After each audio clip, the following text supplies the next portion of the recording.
Morning, folks, and welcome to today's episode called Michael Rubin of Fanatics, the man who never stops selling. And he doesn't. This guy is non-stop business. Even when he's partying, it's business. Like, here's a guy who owned 5 retail stores while still in high school. He was making millions by the time he was 18. He was the CEO of a public company at just 23. And over the last 10 years, he's transformed the whole sports licensing and sports fan business through Fanatics, a $25 billion company that's still private.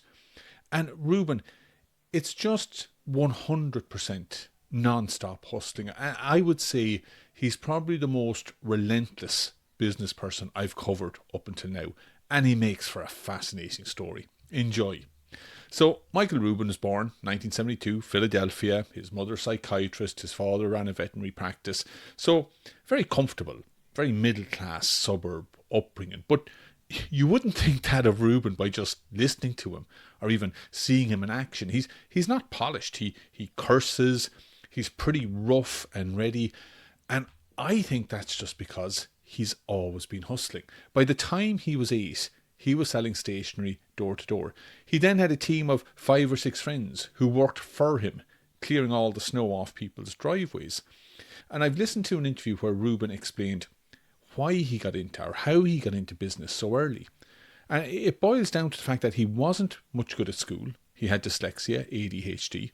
He wasn't any good at sports. He was always the last to be picked for any team, and that's gotta hurt, especially when you're as hyper competitive as Rubin is, because that is his defining feature. Ultra competitive. So when he found out at such a young age that he was good at business, he went for it 100%, because business is where he could win. And in every interview that I've read or listened to with Rubin, and I actually believe him when he says this, he has always said he was never driven by money. He was always driven to win. And I think that's why he was just relentless from the age of 8. Now, by 12, he set up a ski tuning shop in his parents' basement. 1986, his 14th birthday, he took his $2,500 that he had from bar mitzvah, as well as about $7,500 in savings, and he signed a lease on a retail space. Technically, his father signed it because he was still only 14, and he called it Mike's Ski and Sport. And he stocked it with ski equipment, overstock from previous seasons. He bought it at deep discounts, and this pattern of buying distressed inventory cheap and moving it fast kind of became his MO. In its first year of business, the shop made a profit of $25,000, and he ended up owning 5 locations across Pennsylvania and New York. And when I came across that, I had to stop. I mean, like, hold on a second. This guy opened up a store at 14 and had 5 retail outlets while still in high school. Like, how did he get his dad to sign a lease for him at just 14? How did suppliers, landlords, employees take him seriously? He was just a kid. But Rubin says that he just did it. That's it. He just never hesitated. He never worried about what people thought about him, that they might think he had no experience. This is the thing about Rubin, I think. For him, business, the hustle, the selling, the work behind it, it's not a grind for him. I can't really put it into words, but what I feel from just everything I learned about him is that business is just who he is. It's integral to his whole character and his personality. Anyway, back to 1988. He bought himself a Porsche. He was just 16. He couldn't even drive it because he was too young. And he admitted that at this stage he was a pretty cocky young guy. But he soon got taken down a peg or two, because the thing about the ski business is that it's dependent on snow. And in the winter of 1988, there was basically no snow in the northeast. Demand collapsed, and he was sitting on $100,000 of inventory while his landlords and suppliers were looking to be paid. He had to hire a bankruptcy attorney, but because he was a minor, the creditor's legal position was weak. So instead of forcing bankruptcy, they negotiated a settlement. His father lent him $37,000 to settle, but the loan came with a condition. He had to go to college. He agreed. He enrolled at a local college, But of course, he just couldn't stop hustling. He can't. And within a few weeks, he came across a load of overstock sports gear, borrowed $17,000 from a friend, resold it for $75,000, and left college to set up KPR Sports. So the KPR stands for Ken and Paul S. Rubin, his parents' name. And I'm guessing he was thinking, my folks are going to be really pissed at me, but maybe if I named the company after them, it might, soften the blow. So the business focused on buying distressed inventory and selling it on to discount retail like TJ Maxx. And Rubin had unbelievable moxie. So he told this story once on a podcast that really captures it. He's 18 or 19 years old. He finds a deal to buy 300,000 pairs of sneakers at $9 a pair. So that's about $2.7 million worth of sneakers. And he already has a buyer lined up at $15. So a $1.8 million profit. Rubin rings up his bank manager and goes, hey man, great news. I've just bought these sneakers for $2.7 million and I'm going to make $1.8 million. And the bank manager's like, well, that's great, Michael, but why are you telling me this? And Rubin goes, well, I need the $2.7 million first to buy them. And the bank manager wires him the money. He's still a teenager. And the bank is giving him $2.7 million for a deal. I mean, he must have been a very impressive guy, even at that early age. And the thing about Rubin, it's not just that he's a talker. He worked his ass off. 18 hours a day, travelling to trade shows, networking non-stop. Then in 1994, he launched his own sneaker brand called Yukon, and the timing was pretty good because discount chains like TJ Maxx, they were expanding rapidly. By the end of 1994, KPR's revenues were $50 million. In 1995, Rubin spots Ryka. This is a publicly traded women's athletic shoe company, and it had been hemorrhaging money. So on paper, Ryka was a sinking ship. But Rubin could see the value where others couldn't, and he invested $8 million to acquire a 40% stake, and at just 23, he was among the youngest CEOs of a Nasdaq-listed company. He renamed the company Global Sports Inc., or GSI. He shut down Ryka's direct-to-consumer division and funneled all the excess inventory through his discount retailers. By 1998, revenue was hitting $130 million. But the margins are tight. In that business, you're dependent on retail buyers. You're constantly managing inventory risk. And remember, this was 1998. The internet was emerging and gaining steam. So one day, a market analyst rings Rubin up and says, you should really take a look at this internet thing. And this was Rubin's reply. And remember, I told you he curses a lot. Fuck this internet thing. Don't waste my time. It's all these young kids who don't make any money. And look, in a way he wasn't wrong. There was a lot of pretty crappy online businesses launching back then and raising a shed load of money. But the analysts pushed back. And so Rubin phoned up the CEOs of his biggest retail clients, and they all told him the same thing. Board pressure is mounting. Everyone is talking about Amazon. No one knows how to respond. As Rubin later said, every CEO I met was terrified of Amazon, but clueless about building online operations. So this was a huge gap that Rubin was pretty well placed to step into. Now, he had zero experience in building websites and running online businesses, but he did have warehouses, he was moving product, he understood the inventory flow. So it's a huge opportunity, but also a huge risk and pivot. But Rubin goes for it. He sells off the footwear brands to free up capital, and by the end of 1999, GSI was live with its first clients. 4 large US-based retailers. I hadn't heard of them, but they were big back then anyway. And when I first looked at the deal structure, I thought, no way. Because for every product sold through each retailer's website, GSI kept 92.5% of the sale price, and the retailer got a 7.5% commission. So I dug into it, and it makes sense actually when you do, because when you got to look at who's actually carrying the risk here. GSI was effectively running the entire online business for the retailers. GSI also bought and owned all the inventory, used its own money to do this. And if it didn't sell all the inventory, Rubin absorbed the loss. On top of that, GSI built a huge state-of-the-art warehouse, ran the servers, the shipping, and the customer service. So from a retailer's perspective, they were just looking at the internet and wondering how to get into it. This was a risk-free way of getting onto the internet, and that 7.5% was pure profit. Now, later, of course, as the industry matured and retailers got more comfortable with the internet, a different model evolved, and those commissions were definitely renegotiated. So at this time, GSI was investing millions in technology, logistics, and like every internet company was running at a loss because they were investing for the future. And then, we all know what happened. March 2000, the bubble burst. GSI's share price went from $30 to $2 to $3. The company was running out of cash. But again, and this speaks to Rubin's ability to hustle at a time when no one was investing in anything to do with the internet. He managed to get a $100 million investment. Now, in return, of course, the investors took a huge chunk of his business, but he survived. And then over the next 2 to 3 years, he thrived by picking up big contracts like Kmart, QVC.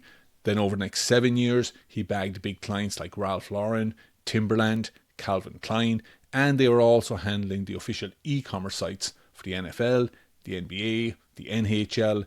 So by 2011, revenue was over $1 billion.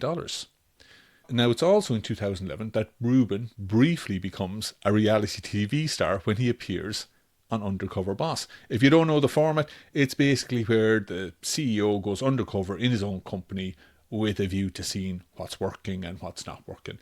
I watched the show and I gotta say, I like Rubin. I mean, yeah, the program, it's schmaltzy, it's edited. I get that. But he was genuinely interested in the people who he works with on the program. He connects with them on a very human level. And a few other things I noticed from the program. First of all, he's changed a whole lot since then. Back then on the program, he looked kind of unhealthy, drawn, a little bit heavier. He definitely has transformed himself over the last decade or so. Also, what's made very clear in the program, and it's no surprise, is that he works non-stop. Rubin himself characterizes it as running so hard that he doesn't know when to stop.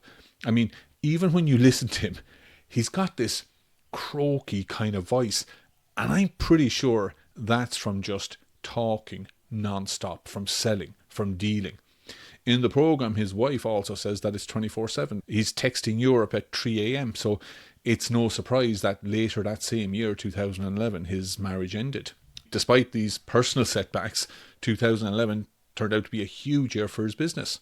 First of all, there was the acquisition of Football Fanatics for $275 million. So a bit of background on this deal. As mentioned, GSI, they were handling all the official e-commerce sites of the major pro sports leagues. Football Fanatics had been set up by two brothers in Florida, first as a bricks and mortar store, but the business really took off with the internet, and Football Fanatics focused mainly on college sports. So it was a good complementary addition to what GSI was already doing.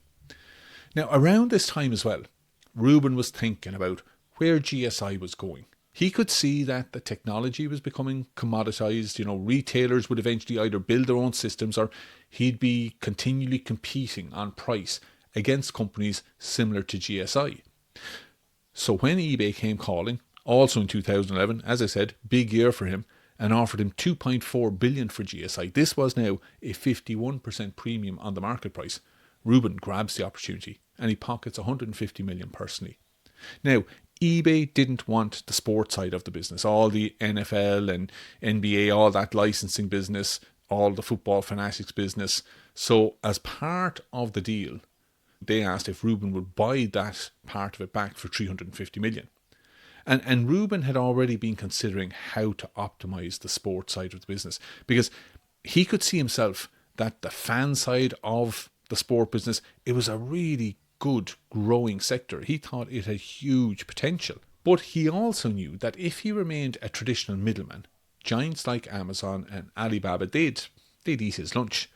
And he realised that to survive, he couldn't just resell merchandise that was made and controlled by other suppliers. He had to own the entire value chain. And his vision was to move from being a vendor to a strategic partner, building what consultants would call a vertical commerce model that gave teams and leagues a direct line to their fans and a bigger slice of every dollar spent. So this was his vision, but it would take a few years for him to get to where he wanted to be. Now, on a slight tangent, but not really, we're still in 2011, and Rubin joined a group of investors led by Josh Harris, and he takes a minority stake in the Philadelphia 76ers basketball team and in the New Jersey Devils, a hockey team. Now, listeners might be familiar with Josh Harris. Remember, he pops up in the episode on Leon Black because he's one of the top 3 in Apollo management. So anyway, back to the company. By this stage, the company was leaning heavily into what Rubin called a mobile-first strategy and something they referred to internally as hot markets or event-driven commerce. The idea was pretty simple. Capture the emotional moment. So when something big happened in a game, a championship win, a record play, a breakout performance, Fanatics' system, it could detect the spike in demand almost instantly, and then they reacted really fast, printing and shipping merchandise almost immediately. So fans watching the game or they're on their phones, whatever, they could buy the gear straight away. But it's got to be pointed out that Fanatics, or Kinetics as they were called, I think by this stage they later rebranded to Fanatics, they weren't a manufacturer. What they were doing was buying huge volumes of blank jerseys and shirts from licensed suppliers and storing them in their own warehouses. Then, whenever a big moment happened, workers would use their high-speed heat press machines to add the relevant graphics onto those blanks. In effect, it was kind of an industrial print-on-demand system for sports merchandise, but they were working way more clever, way faster than the licensed manufacturers. But they couldn't still actually manufacture authentic material themselves. They weren't licensed to do so. In other words, for example, if they ran out of blank blue jerseys during a Dodgers playoff run, they were stuck waiting for a supplier to ship more. And that's why 2017 was such a big turning point for them, because that was when they bought Licensed Sports Group. And this was when the first part of Rubin's vertical commerce strategy was put in place, because with this deal, Fanatics took ownership of the complete manufacturing for Major Baseball League. Then, a few months later, with revenue at over $2 billion, Masayoshi Son of SoftBank, well, his Vision Fund, they led a $1 billion investment round that valued the business at about $4.5 billion, because they were the NFL, Major League Baseball, National Hockey, and that changed the dynamic, because now, with the pro sports organisations as his actual business partners, Fanatics was going to get all their business. In essence, this was the second crucial element of Rubin's vertical strategy. And the first big deal that came as a result of this investment and this new partnership with the leagues was with the NFL Nike Fanatics structure deal in 2018. Nike remained the brand, designing the products and putting, of course, their ever desirable swoosh on the jersey. But Fanatics took over the manufacturing and the distribution of all Nike branded NFL fan merchandise. And once that model proved it could work, it started spreading. Similar structures followed with other pro sports leagues, and in some of them, Fanatics are actually the manufacturer with their own logo on it. Now, this next chapter in Rubin's life, it's a bit of a tangent. It's a friendship that I suppose you could say opened the door to his crossover into the culture mainstream. So, this friendship started in 2015 at an NBA All-Star game in New York. Rubin is there courtside and is sitting next to the rapper Meek Mill. They had no idea who each other was, but they started talking and they quickly bonded over the fact that they both were from Philly. And Rubin is known for interrogating people. Rapid fire questions. How does that work? How does this work? What's the incentive structure? He does it to CEOs, athletes, politicians. It's how he learns, and he's always learning. Meek and Rubin start talking regularly, sometimes daily. They become really, really good friends.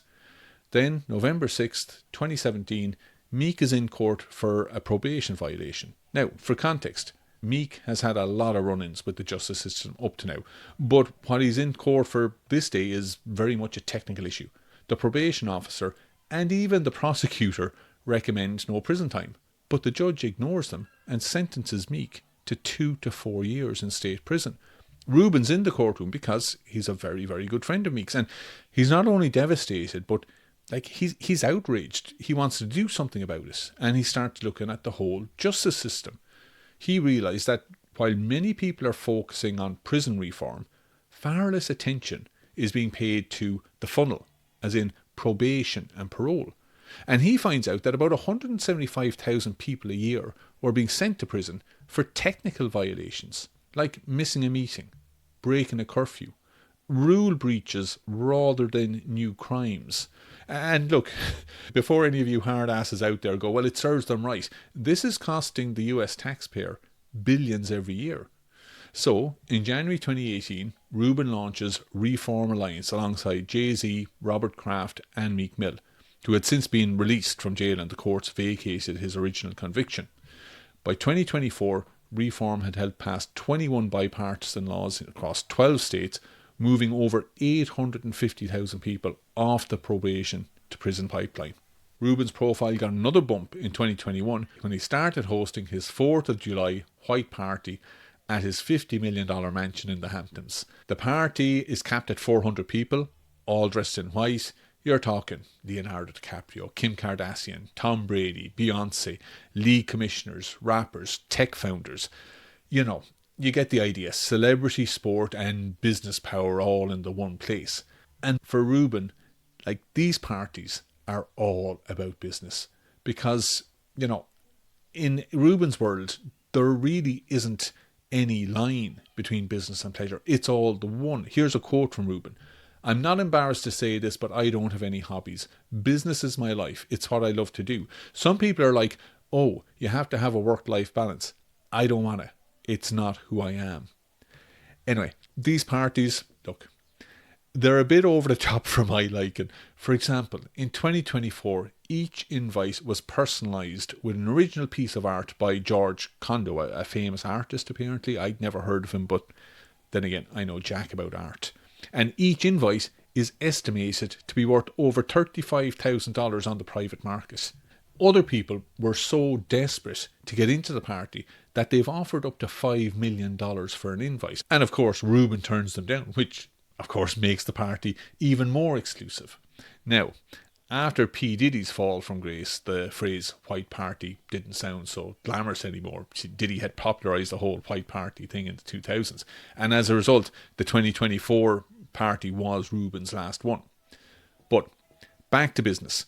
In 2021, Rubin pulled off another fantastic deal.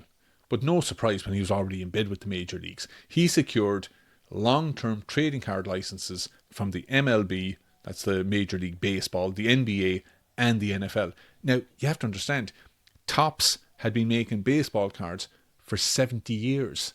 Panini controlled basketball and football. They were like entrenched cultural institutions. And overnight, it all moved to Fanatics. And I feel some bit of sympathy for Topps. Like, they had been preparing to go public at a $1.3 billion evaluation. But once Fanatics secured the licenses, the public offering was pulled. And then Rubin swoops in and buys Topps for around $500 million because there's still incredible value in their specialised manufacturing factories, skilled workforce, and an invaluable archive of intellectual property. So by this stage, Fanatics has revenues of $3.5 billion. It's valued at $27 billion.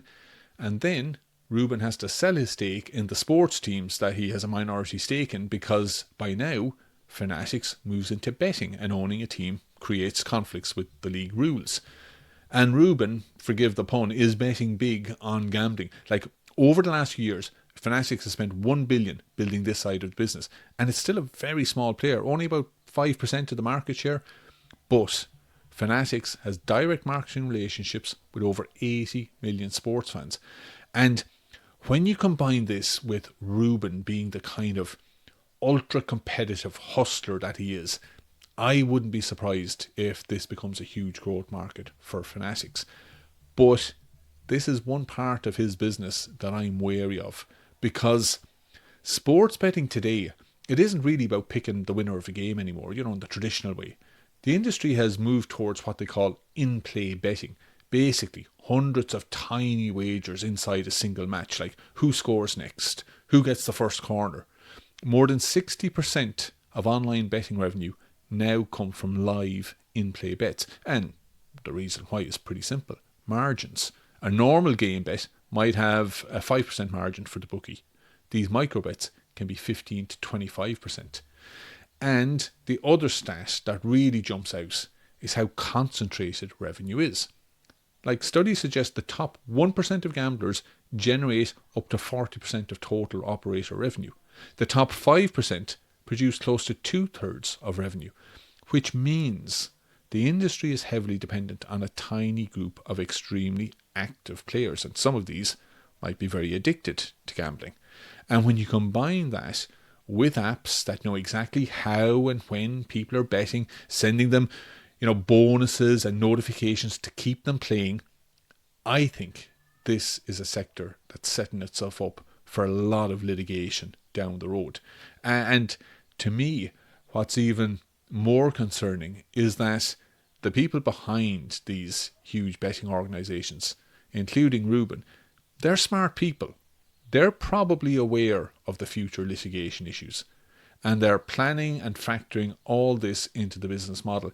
And if that's the case, then I think they're being very, very cynical and very, very exploitative. But look, I'm only speculating on that. Now, it hasn't all been plain sailing for his business. In 2024, Fanatics and Rubin, they took a serious hammering over the new Major League Baseball uniforms. Players said they were see-through, and they were apparently papery, cheap. Now, Fanatics said they were simply manufacturing exactly to Nike's specifications, which turned out to be true. But reputationally, the damage was done. In 2025, revenue was over 8 billion. Valuation drifted down slightly to about 25 billion. The company is still private. Rubin owns roughly 30%, but has a majority voting control. And Rubin doesn't really see Fanatics as a mature company yet. In January, he talked about pushing total platform revenue toward $50 billion over the next 5 to 10 years, with the ambition of having everything on the one app. In other words, you buy a jersey, you buy trading cards, you place a bet. And there are other opportunities in the sports sector that they could tap into. Media, ticket sales. I mean, there could be some big stumbling blocks. I already mentioned the issues around gambling, and there's also their dominance. A company that dominant, questions will start to be asked about them having a monopoly. But overall, what Rubin has built is an amazing business ecosystem. And as a person, I like the guy. I mean, yeah, he's all business, but so what? It's what he actually loves. And you can just hear it in every interview. Business is his life. And he probably doesn't have much of a personal life. And he's sacrificed a lot of his family life, which is something I wouldn't be able to do, but that's the choice he's made, and he's happy to live with it. And while he is all business, a total workaholic nut job, he does come across as a decent guy. And I just think he makes for a fascinating business story. And I'm pretty sure in 10 years' time, I'll be doing another story on him. Anyway, that brings us to our listeners' emails. And this one, I'm delighted to say, is from a person who I actually did an episode on, Foster Winans, the journalist from the Wall Street Journal who got caught up in an insider trading type scandal back in the 80s. And Foster wrote in his email, it was a nice short email, but I loved it. He said, "What a trip listening to the sordid tale of my undoing in your Irish accent. You did your homework and it shows. Good job." And just to point out, I didn't read that email so I would look good. Well, maybe just a little. But I wanted to read it because I think it shows what a classy guy Foster is. So I hope you're listening, Foster, and thanks so much for the email. And remember, if you have any comments, any corrections, or any story that you'd like me to cover, email me at info@gbspod.com. All the best, folks.